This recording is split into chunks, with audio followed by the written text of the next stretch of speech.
Hey guys, it's Lainey and today is Top 5 Wednesday. Today's Top 5 Wednesday topic is our top 5 books we've read so far this year. I thought this would be a great topic to do since we are halfway through the year. It is now July, so I thought this is going to be hard for a lot of people, so I'm going to do it. It was really hard for me because I've read over 30 books so far this year, so to narrow them down to just 5 was incredibly hard. I immediately wrote down a bunch of books that I felt like have stuck in my mind so far this year, and there was well more than 5. Let's just jump right in.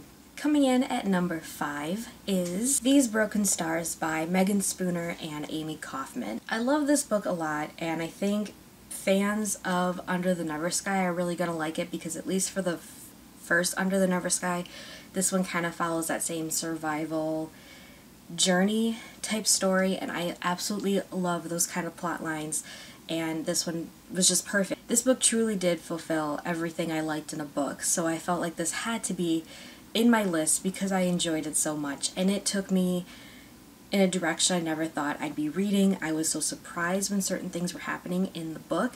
I loved the characters. Tarver and Lilac are some of my favorite characters now. Coming in at number 4 is Avalon by Mindy Arnett. Sometimes in books I can guess where things are going, and sometimes I'm pretty naive when it comes to reading and I just let everything happen to me, but everything I was guessing that was going to be happening next in the next chapter, the next 50 pages, and the next 100 pages of this book, I was always wrong. This was such a good, surprising, thrilling science fiction adventure book. I would recommend this to anybody who likes books that have to do with space, books that have to do with adventure, books that have to do with action and family and relationships and even team dynamics, because this book follows a team of teenagers who steal spaceships for a crime lord. And I absolutely loved this perspective. Jeth's point of view is one of my all-time favorites now. He was such a great character to have this story told in, and I just love this book. I really loved this book. Coming in at number 3 is Shadow and Bone by Leigh Bardugo. I just read this for RibSat, and I was completely enthralled and enticed, and every other word that you can possibly think of that means obsessed. I devoured this book so quickly.